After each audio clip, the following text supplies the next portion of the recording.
Olá, bem-vindo ao canal Marcos Horácio. A gente já está numa caminhada de comentar sobre personagens que são importantes para a arte sacra. São personagens que inspiram e que a sua iconografia vai estar espalhada por todas as igrejas e os museus de arte, né? E as igrejas católicas que tem por aí. Hoje a gente vai conversar um pouco sobre Francisco de Assis, que é um outro santo, que é um outro personagem que é muito importante para a cultura religiosa e também para quem estuda a arte sacra. Ele está representado constantemente, a gente acha às vezes não só em templos católicos a imagem dele, e ele conseguiu uma coisa muito grande, uma proeza, por conta do seu discurso sobre a pobreza. Ele é um personagem querido por várias religiões e até por quem se considera ateu. Ele é um personagem muito importante e até do ponto de vista histórico, porque ele traz um discurso diferente para dentro de uma igreja em plena Idade Média e traz uma outra vida, né? Há quem diga que depois de Jesus Cristo, talvez ele seja uma das pessoas mais importantes dentro desse panteão católico aí de santos e de personagens importantes. Francisco nasceu numa família de comerciantes em Assis, na Itália. Ele nasceu em 1182 e morreu em 1226. Ele tem uma vida de qualquer jovem daquele período, de filho de uma classe abastada. Ele gosta de ser cavalheiro com as damas, ele gosta de ser cavaleiro no exército, ele participa de guerras porque ele se alista por conta própria. Ele é bem esse jovem que está buscando aventuras nesse período aí que a gente está falando da história da Itália. O que está acontecendo nesse momento na história da Idade Média? O mundo está mudando um pouco, né? A gente está vendo aí o renascimento do comércio.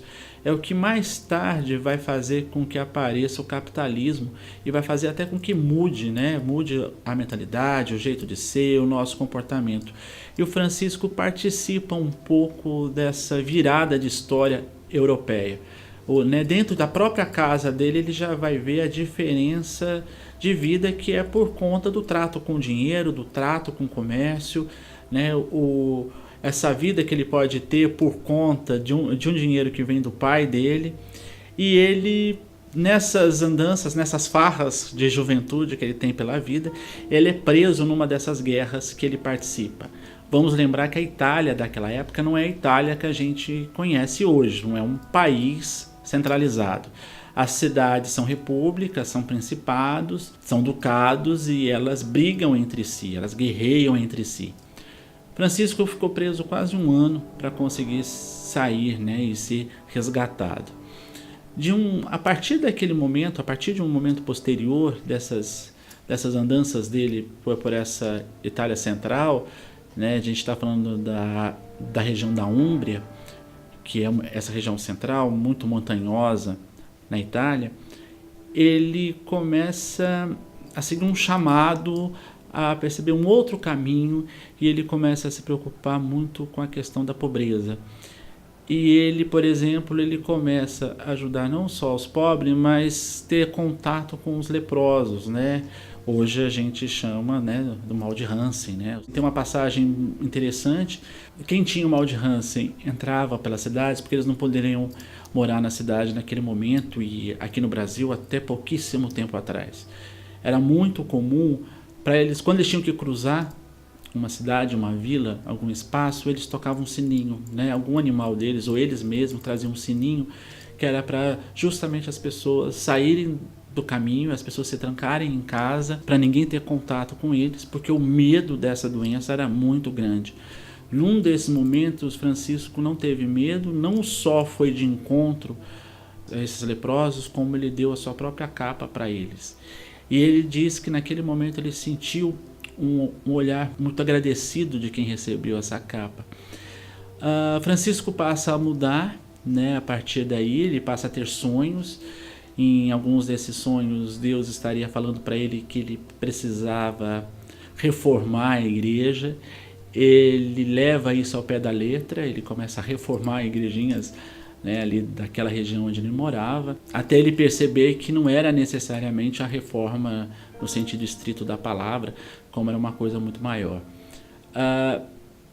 Nesse afã de querer reformar igrejas e tal, chega um momento que ele vende até os tecidos que o pai dele comercializava.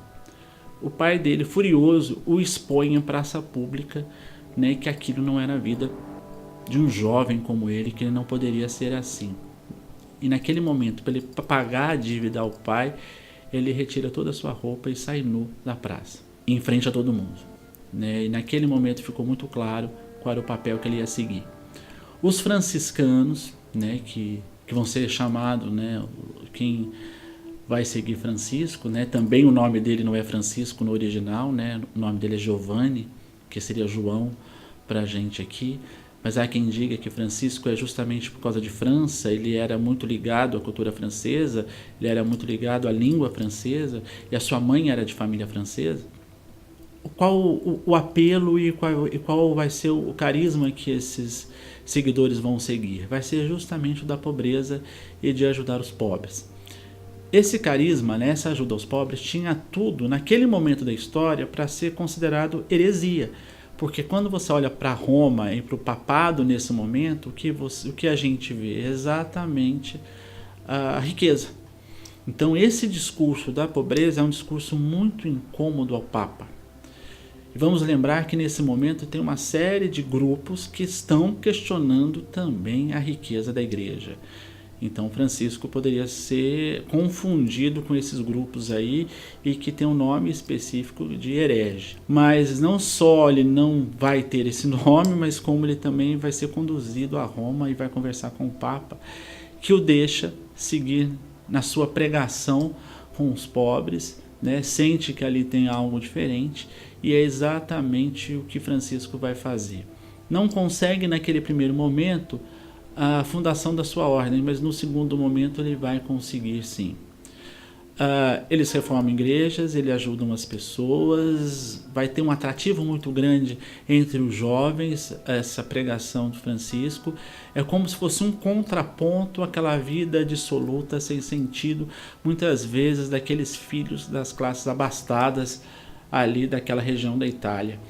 É como se eles tivessem encontrado, né, um motivo para viver. E quando a gente pensa o que é ser cavalheiro nesse período, né, da história, né, o que é ser cavaleiro também, né, são pessoas que lutam por um ideal, né, que seja uma mulher, né, que seja uma amante, que seja uma guerra. E nesse momento foi um sentido religioso. Muita gente diz que essa postura, né, diante da pobreza, diante do mundo, dessa abertura diante do mundo, foi responsável até pelo crescimento do renascimento pós-Francisco, né? Esse mundo que você vai pintar a paisagem, as plantas, né? Elas vão aparecer nas janelas dos quadros pintados. E Francisco faz isso, né? Ele fala irmã Sol, irmão Lua, irmã Morte. Ele conversa com os animais, ele come mel, ele entende que o que é o espaço da natureza não é um lugar da tentação do demônio, como sempre se pensou na Idade Média, né? Um lugar de passagem, onde a gente esperaria a morte, porque a nossa morada verdadeira estaria só após a morte. Ele entende que aquilo é tudo a criação de Deus, e por ser criação de Deus é tudo muito bom, é tudo muito bonito. Ele foi responsável depois, né, pelas mulheres também se encantarem por esse discurso, né? Clara, uma conterrânea, vai segui-lo também, vai fundar depois a Ordem das Clarissas. E Francisco vai ser então uma grande inspiração para a Idade Média. Quando a gente pensa em arte, muita coisa vai mudar depois dele, principalmente essa questão da abertura para a natureza, para a abertura para o mundo que a gente está aqui. A imagem dele sempre está, né, com aquele roupão marrom, que é o mais simples que poderia existir, né, com a tonsura, que é exatamente aquele cabelo que é raspado aqui em cima, a gente só fica com aquela auréola de cabelos aqui do lado, né, e ele vai chegar um momento da sua vida que ele vai receber as chagas de Jesus Cristo nas mãos, nos pés, e ele vai esconder isso muitas vezes, né? Só um companheiro muito mais próximo que vai perceber isso. Ele vai sempre andar com essas mãos atadas, né? E dizem que ele teve uma visão de uma coisa que vai ser chamada depois do Cristo seráfico, que é Jesus Cristo pregado na cruz, mas com as asas dos anjos, né? Dos arcanjos, e ele tem, né? Dos serafins, melhor dizendo. Então ele vai ter as asas e aparece para ele, né? E ele no Monte Alverne, né? Um lugar onde ele estava naquele momento, ele teria recebido as chagas de Cristo naquele momento. Quando ele morre, ele também já morre com essa aura de santidade. Na sequência, ele já vai ser considerado santo. E aí começa a ordem franciscana, né? Que não era exatamente aquilo que ele tinha pensado, porque ele pensa na extrema pobreza, né? E para ser ordem, você precisa ter uma casa, você precisa ter um mosteiro, você precisa ter um convento para as irmãs. Então precisa ter uma certa organização que não foi aquilo que ele pensou no início. O que importa é que esse discurso foi muito importante nessa baixa Idade Média. Ele vai ganhar muita força durante toda a Idade Moderna, então a gente vai ver referências a ele no Renascimento, principalmente no Barroco. No Barroco é o santo que carrega a caveira, que fala da irmã morte, que pede para a gente pensar na morte, né? Para aí a gente pensa nas nossas ações aqui na Terra.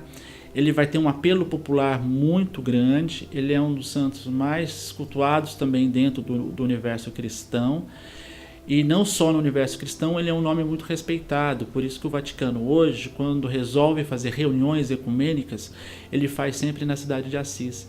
É uma maneira de todo mundo se sentir respeitado, porque justamente Francisco não queria se impor acima de ninguém. Ele é o santo responsável por ter introduzido o presépio na história do cristianismo, né? Então as imagenzinhas que a gente tem hoje dizem que ele foi o começo disso aí, né? E ele é aquele santo que abraça não só a pobreza, mas abraça o mundo que Deus criou. Bem, se você está curtindo os nossos episódios, se você acha que a gente pode melhorar, se você tem sugestão, por favor, mande aqui pra gente. Não se esqueça de dar o seu like para a gente saber que está tudo ok. E aí, a gente se vê no próximo episódio.